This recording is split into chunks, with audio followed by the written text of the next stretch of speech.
Hello friends, good evening. Welcome back to our channel granny's kitchen. ఈరోజు బెండకాయ పులుసు కుక్కర్లో ఎలా ప్రిపేర్ చేసుకోవాలో చూపిస్తాను. చాలా సింపుల్గా అయిపోతుంది, అస్సలు జిగురుండదు, కూర చాలా టేస్టీగా ఉంటుంది. డెఫినెట్గా ట్రై చేయండి. వీడియోలోకి వెళ్ళే ముందు బెండకాయలో హెల్త్ బెనిఫిట్స్ ఏంటో చూసేయండి. ముందుగా 1/2 kg బెండకాయల్ని నీట్గా వాష్ చేసుకుని ఒక బెండకాయని 3 పీసెస్ కింద కట్ చేసుకుని పక్కన పెట్టుకోండి. 2 మీడియం సైజు ఉల్లిపాయలు, 4 పచ్చిమిరపకాయలు, 2 టమాటోలు సన్నగా కట్ చేసుకుని పక్కన పెట్టుకోండి. ప్యాన్ తీసుకుని 5 టేబుల్ స్పూన్స్ ఆయిల్ యాడ్ చేసుకోండి. ఆయిల్ బాగా హీట్ అయిన తర్వాత 1/2 టీ స్పూన్ ఆవాలు, జీలకర్ర, మెంతులు యాడ్ చేసుకోండి. తాలింపు చిటపటలాడేంత వరకు ఫ్రై చేసుకోండి. అలా ఫ్రై చేసుకున్నాక కరివేపాకు, సన్నగా కట్ చేసి పెట్టుకున్న ఉల్లిపాయ, పచ్చిమిర్చి, టమాటో యాడ్ చేసుకోండి. ఇవన్నీ యాడ్ చేసుకున్నాక మీ టేస్ట్కి సరిపడా ఉప్పు యాడ్ చేసుకోండి. ఉప్పు ముందు యాడ్ చేస్తే ఉల్లిపాయ టమాటా త్వరగా కుక్ అవుతుంది. 1/2 టీ స్పూన్ పసుపు యాడ్ చేసి మిక్స్ చేసుకుని ఉల్లిపాయ టమాటో సాఫ్ట్గా కుక్ అయ్యేంత వరకు కుక్ చేసుకోండి. అలా కుక్ చేసుకున్న తర్వాత ముందుగా కట్ చేసి పెట్టుకున్న బెండకాయ ముక్కల్ని ఇందులోకి యాడ్ చేసేయండి. ఉప్పు త్వరగా యాడ్ చేసుకున్నాం కాబట్టి ఉల్లిపాయ టమాటో మగ్గడానికి అంత టైం ఏమీ పట్టదు.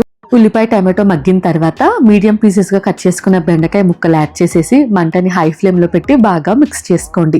చింతపండు పులుసు యాడ్ చేసే ముందు మీ స్పైసీకి తగ్గట్టుగా కారం యాడ్ చేసుకోండి. నేనైతే 1 టేబుల్ స్పూన్ కారం యాడ్ చేస్తున్నాను. మీకు కావాలంటే 1/4 టీ స్పూన్ అల్లం వెల్లుల్లి పేస్ట్ కూడా యాడ్ చేసుకోవచ్చు, టేస్ట్ బాగుంటుంది. నేనైతే యాడ్ చేయట్లేదు, మీకు కావాలంటే యాడ్ చేసుకోండి.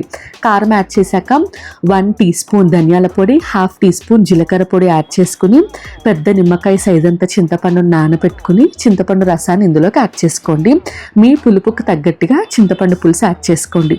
నేనైతే 1 కప్పు చింతపండు పులుసు 2 కప్పుల వాటర్ యాడ్ చేసుకున్నాను.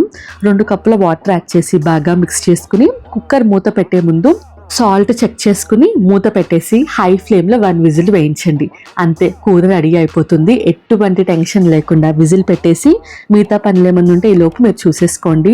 చాలా త్వరగా అయిపోతుంది. 15 మినిట్స్లో మనకి బెండకాయ పులుసు రెడీ అయిపోతుంది. హై ఫ్లేమ్లో 1 విజిల్ వేయించిన తర్వాత ఆవిరంతా పోయాక మూత తీసి స్టవ్ ఆన్ చేసి 2 మినిట్స్ ఈగర్ పెట్టుకుని సన్నగా కట్ చేసి పెట్టుకున్న కొత్తిమీర యాడ్ చేసేసి బాగా మిక్స్ చేసుకుని 1/4 టీ స్పూన్ షుగర్ యాడ్ చేసుకోండి. పులుపు కాబట్టి ఫ్లేవర్స్ అన్ని బ్యాలెన్స్ అవుతాయి. షుగర్ కానీ బెల్లం కానీ ఏదైనా యాడ్ చేసుకోండి. యాడ్ చేయడం ఇష్టం లేకపోతే స్కిప్ చేసేయండి. యాడ్ చేస్తే టేస్ట్ బాగుంటుంది. బాగా మిక్స్ చేసుకుని వేడి వేడి మెత్తటి అన్నంలోకి, అంటే అన్నం కొంచెం మెత్తగా ఉండాలి, పులుపు కూర కాబట్టి వేడి వేడి అన్నంలోకి పులుసు కూర వేసుకొని తింటే నెక్స్ట్ లెవెల్ ఉంటుంది. డెఫినెట్గా ట్రై చేయండి. బెండకాయ లవర్స్ అయితే ఫిదా అయిపోతారు. ట్రై చేశాక ఎలా వచ్చిందో కామెంట్ సెక్షన్లో కామెంట్ చేయండి. ఇటువంటి మంచి వీడియోస్ కోసం నా ఛానల్ని ఖచ్చితంగా సబ్స్క్రైబ్ చేసుకోండి.